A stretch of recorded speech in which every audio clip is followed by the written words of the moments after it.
So what exactly is the kubectl command and why is it important? Kubectl is a utility used by administrators to control Kubernetes clusters. It's used to communicate with the kube API server on the control plane. This is important to users because it allows them to make requests to the cluster, and kubectl determines which part of the control plane to communicate with. Within a selected Kubernetes cluster, kubectl transforms command line entries into API calls and sends them to the kube API server. However, to work properly, kubectl must be configured with the location and credentials of a Kubernetes cluster. And before kubectl can be used to configure a cluster, it must first be configured. Kubectl stores its configuration in a file in the home directory in a hidden folder named .kube and contains the list of clusters and the credentials that will be attached to each of those clusters. But where do the credentials come from? GKE provides them through the gcloud command. To view the configuration, either open the config file or use the kubectl command config-view.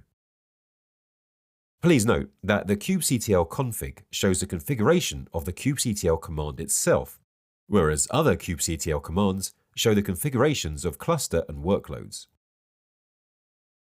For example, let's say an administrator wants to see a list of pods in a cluster.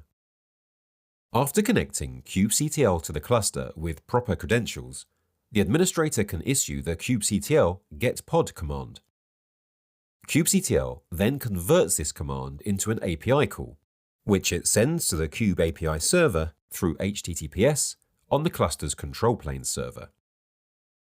From there, the kube API server processes the request by querying etcd. The kube API server then returns the results to kubectl through HTTPS. Finally, kubectl interprets the API response and displays the results to the administrator at the command prompt. To connect kubectl to a GKE cluster, first retrieve the credentials for the specified cluster.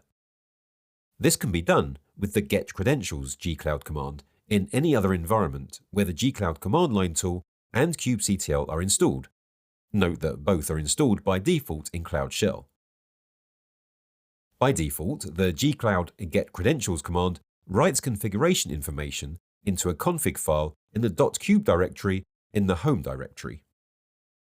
If this command is rerun for a different cluster, it'll update the config file with the credentials for the new cluster. This configuration process only needs to be performed once per cluster in Cloud Shell, because the .kube directory and its contents stay in the home directory. The gcloud command is how authorized users interact with Google Cloud from the command line. If authorized, the gcloud getCredentials command provides the credentials needed to connect with a GKE cluster. Although kubectl is a tool for administering the internal state of an existing cluster, it can't create new clusters or change the shape of existing clusters. That's done through the GKE control plane, which the gcloud command and the Google Cloud Console interfaces to. After the config file in the .kube folder is configured, the kubectl command automatically references this file and connects to the default cluster without prompting for credentials. Now let's explore how to use the kubectl command. Kubectl's syntax is composed of 4 parts: the command, the type, the name, and optional flags. The command specifies the action that you want to perform, such as get, describe, logs, or exec. Some commands show information, whereas others change the cluster's configuration. The type defines the Kubernetes object that the command acts upon, like pods, deployments, nodes, or other objects, including the cluster itself. The type used in combination with command tells kubectl what you want to do and the type of object you want to perform that action on. The name specifies the object defined in type. The name field isn't always needed, especially when using commands that list or show information. For example, if you run the command kubectl getPods, without specifying a name, the command returns the list of all pods.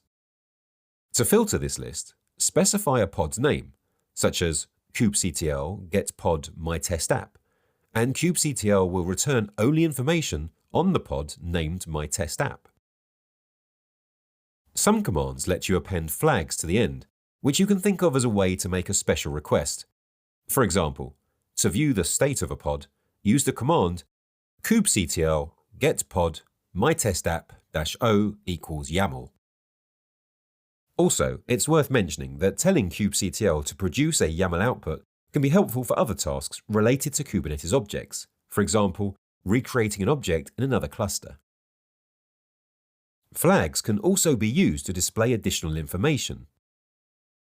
For example, run the command kubectl get pods-o equals wide to display the list of pods in wide format, which reveals pods in the list.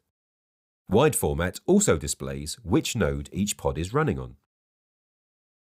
The kubectl command has many uses, from creating Kubernetes objects to viewing them, deleting them, and viewing or exporting configuration files. Just remember to configure kubectl first, or to use the kubeconfig or context parameters so that the commands you type are performed on the cluster you intended.